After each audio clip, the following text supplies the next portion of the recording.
हमारे सभी दर्शकों को सादर प्रणाम। जय श्री कृष्ण। आज मैं राहु केतु के राशि परिवर्तन से तुला राशि पर क्या प्रभाव पड़ेगा इस बारे में जानकारी दूंगा। यदि आपकी जन्म राशि तुला है तो इस वीडियो को पूरा ध्यान से देखें। जन्म राशि का संबंध चंद्र राशि से भी है।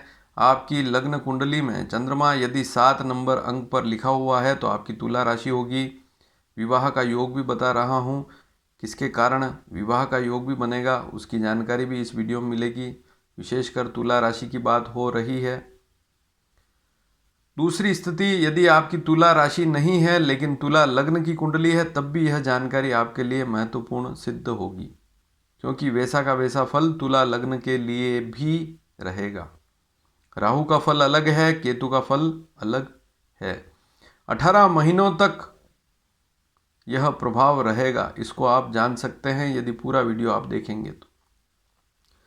राहु मेष राशि पर प्रवेश करने वाला है और तुला राशि पर केतु प्रवेश करने वाला है।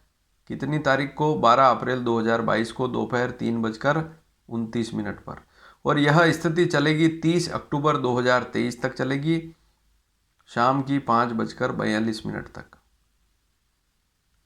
तो इस पूरी स्थिति को आप जान पाएंगे। इस पूरे समय में 18 महीने का जो समय है, इसमें तुला राशि की क्या स्थिति रहेगी उसे आप जान पाएंगे। सबसे पहले राहु के बारे में जानेंगे। तुला राशि से अगर राहु को गिनेंगे, राहु मेष राशि पर प्रवेश करेगा और तुला राशि से यदि राहु की राशि मेष तक गिने तो तुला, वृश्चिक, धनु, मकर, कुंभ, मीन और मेष 7वां राहु रहेगा।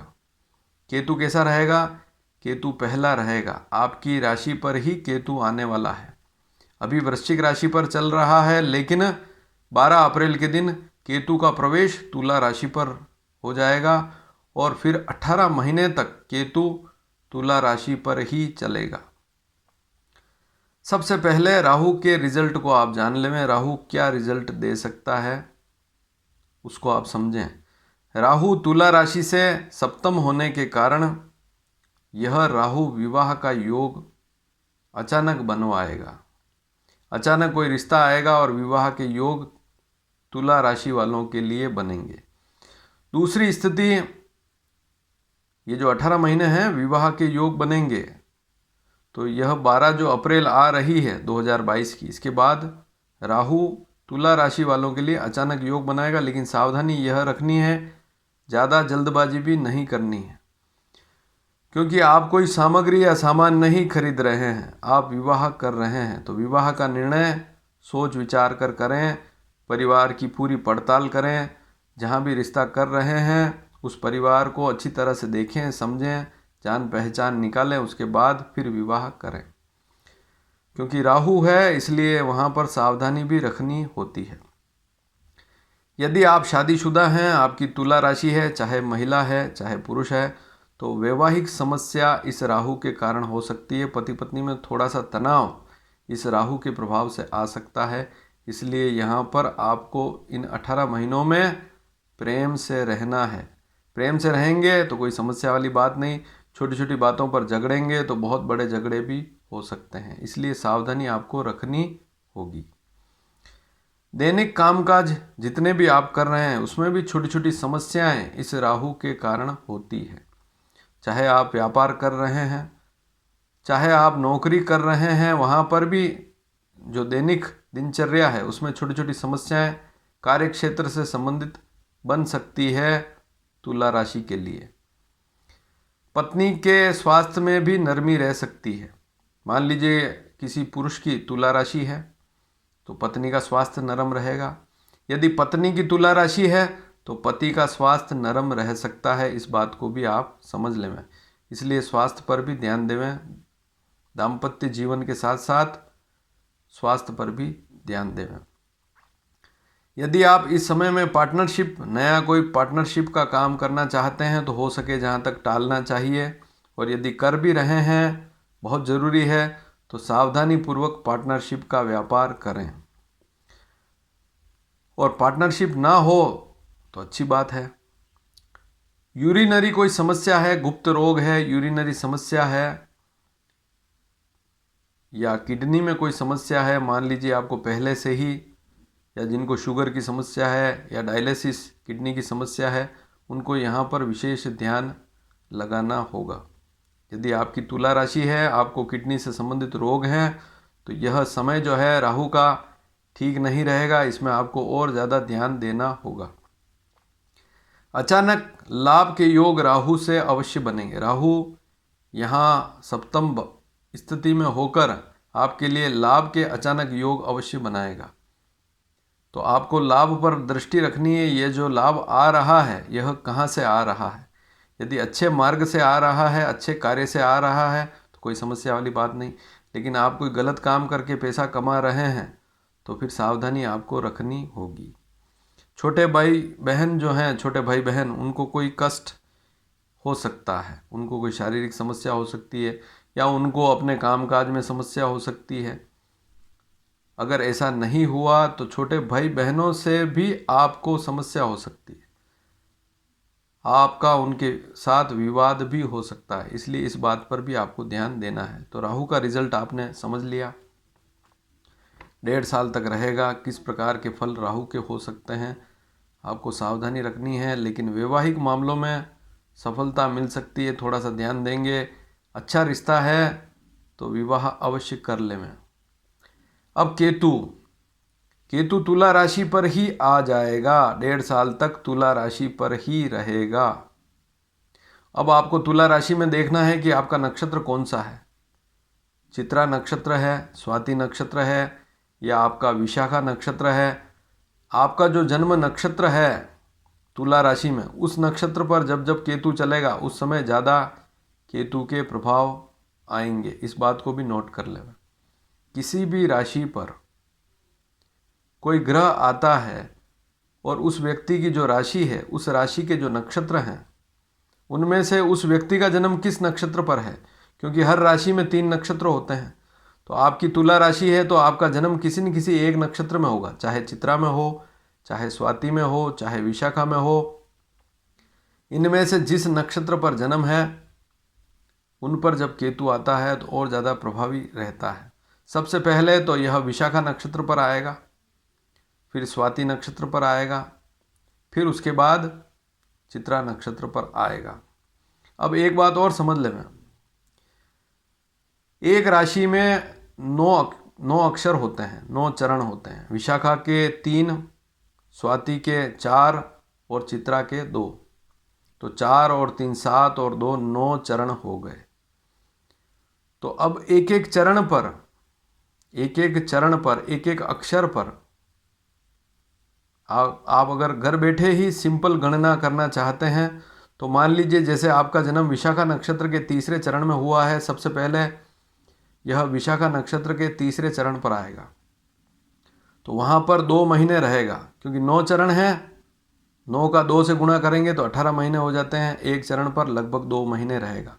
तो 3रे चरण पर, विशाखा के 3रे चरण पर केतु 2 महीने रहेगा। 12 अप्रैल से गिन ले में 2 महीने। फिर उसके बाद दूसरे चरण पर रहेगा, उल्टा चलेगा। विशाखा के दूसरे चरण पर रहेगा 2 महीने, फिर पहले चरण पर रहेगा, फिर स्वाति नक्षत्र पर आ जाएगा, उसके चौथे चरण पर रहेगा, फिर तीसरे, फिर दूसरे, फिर पहले चरण पर रहेगा, फिर चित्रा पर आएगा, चित्रा के चौथे चरण पर रहेगा, फिर दूसरे चरण पर रहेगा। तो इस प्रकार से इसकी 2-2 महीने तक स्थिति चलेगी लगभग। यह समय लगभग है, लेकिन एग्जैक्ट भी है, यह मानकर चलें, क्योंकि 9 चरण और 18 महीने। तो केतु तुला राशि वालों के लिए कैसा रहेगा, उनकी राशि पर ही आने वाला है। तो सबसे पहली स्थिति, शरीर में कष्ट रहेंगे, शरीर में रोग, कष्ट, समस्या रहेगी, विचार अधिक रहेंगे। पहले तो आप कोई काम कर लेंगे, विचार कैसे रहेंगे, सबसे पहले तो आप कोई काम कर देंगे, फिर आपको पता लगेगा कि यह काम आपने ठीक नहीं किया, फिर उसके ऊपर विचार करेंगे। तो इस प्रकार की स्थिति केतु करवाएगा। मान सम्मान में कमी नहीं रहेगी, इस बात को ध्यान में रखें। मान सम्मान में केतु कोई ज़्यादा कमी नहीं करेगा। बुद्धि व बल से सफलता भी मिलेगी। आप अपनी बुद्धि से और बल से, अपने परिश्रम से सफलता भी अर्जित करेंगे। संतान की छोटी मोटी चिंता आपको अवश्य रहेगी। शरीर पर चोट ना लगे इस बात पर ध्यान दें। 18 महीनों में विशेष ध्यान देवें। जैसे मैं बता चुका हूँ, विशाखा, स्वाति, चित्रा कौन सा चरण है उस हिसाब से आप देखें। सिर पर चोट ना लग पाए, शरीर पर चोट और सिर पर चोट, इस पर थोड़ा सा ध्यान देना पड़ेगा। स्वभाव में तेजी हल्की सी रहेगी, आपकी राशि पर ही आएगा तो स्वभाव में तेजी रहेगी। धर्म में रुचि लेने वालों के लिए यह केतु बहुत ही शुभ रहेगा। यदि आप धार्मिक प्रवृत्ति के हैं, दैनिक पूजा पाठ करते हैं, ईश्वर में विशेष आस्था रखते हैं, धार्मिक ग्रंथ पढ़ते हैं, तो आपको केतु कोई भी नुकसान नहीं पहुंचाएगा। इस बात को भी आप समझ लें। तो जितने आप धार्मिक रहेंगे उतना ही केतु आपके लिए शुभ रहेगा। त्वचा संबंधित रोगों पर थोड़ा सा ध्यान देना पड़ेगा। स्किन में कोई समस्या है तो खान पान पर ध्यान देवें। व्यर्थ प्रपंच से बचें, चाहे रिश्तेदारी हो, चाहे मित्र हो, चाहे पड़ोसी हो, व्यर्थ प्रपंच इस समय में आपको नहीं करना है, अन्यथा कलह वाली स्थिति बनेगी। और पारिवारिक प्रपंच तो बिल्कुल करना ही नहीं है। अब क्या 18 महीने अशुभ स्थिति ही रहेगी? तो राहु मेष राशि पर रहेगा 18 महीने तक। अब मंगल की स्थितियां भी मैं आगे आपको क्लियर करूंगा। मंगल जब मित्र राशि पर जाएगा तो ऐसी स्थिति में राहु के फल उतने अशुभ नहीं मिलेंगे। मंगल जब जब मिथुन राशि पे जाएगा, कर्क पे जाएगा, कन्या पे जाएगा या कुंभ राशि पर जाएगा, ऐसी स्थिति में इन 18 महीनों में मान लीजिए ऐसी स्थितियां बहुत कम बनेगी। लेकिन यदि मिथुन, कर्क, कन्या या कुंभ पर मंगल रहेगा जिस समय, और उस समय यह स्थिति चल रही है राहु की, तो फिर वहाँ पर राहु के फल भी उतने अच्छे नहीं आएंगे। अगली स्थिति, केतु तुला राशि पर चल रहा है। तुला राशि का स्वामी शुक्र है और शुक्र भी 18 महीनों में कहीं न कहीं किसी राशि पर गोचर करेगा। वह स्थितियां भी मैं आपको बताता रहूँगा। निरंतर हर महीने शुक्र की स्थितियां बदलती है, मैं आपको बताऊँगा शुक्र अच्छा है या बुरा है, मित्र राशि पर है या शत्रु राशि पर है। यदि शुक्र शत्रु राशि पर जाएगा तो उस महीने में केतु के रिजल्ट उतने अच्छे नहीं आएंगे, इस बात को नोट करना है। और बाकी यदि मित्र राशि पर है, उच्च राशि पर है, तो कोई समस्या वाली बात केतु से विशेष नहीं रहेगी। अब शुक्र यदि कर्क राशि पर आता है, सिंह राशि पर आता है, कन्या राशि पर आता है या धनु राशि पर आता है, तो ऐसी स्थिति ठीक नहीं कहलाती है। ऐसी स्थिति में केतु के रिजल्ट भी उतने अच्छे नहीं मिल पाते हैं। तो यह जानकारी आपको अच्छी लगी हो तो अधिक से अधिक शेयर करें। इस चैनल को सब्सक्राइब करेंगे तो आने वाले समय में आपको दूसरी जो राशियां हैं बच गई, वृश्चिक, धनु, मकर, कुंभ, मीन, उन पर राहु केतु का क्या गोचर का क्या प्रभाव रहेगा उसकी जानकारी भी मिलेगी। और आप इसी वीडियो के नीचे डिस्क्रिप्शन में अगर आप देखेंगे तो मैंने मेष, वृषभ, मिथुन, कर्क, सिंह, कन्या इन 6 राशियों की जानकारी पहले दे दी है। आप चाहें तो उन वीडियो को भी अवश्य देख सकते हैं। एक बात और ध्यान से सुने कि मुहूर्त लगातार मैं बता रहा हूँ। गृह प्रवेश, भूमि पूजन के मैंने मई तक की स्थिति क्लियर कर दी है। शादी के मुहूर्त भी मैंने जुलाई तक के बता दिए हैं। आप उन वीडियो को नीचे जाकर सारे वीडियो ध्यान से अवश्य देखें। यदि आपको विवाह के मुहूर्त चाहिए, गृह प्रवेश, भूमि पूजन के मुहूर्त चाहिए, तो आप हमारे सारे वीडियो ध्यान से देखें और लाभ उठाएं। घर बैठे मुहूर्त मिल रहे हैं। धन्यवाद। जय श्री कृष्ण।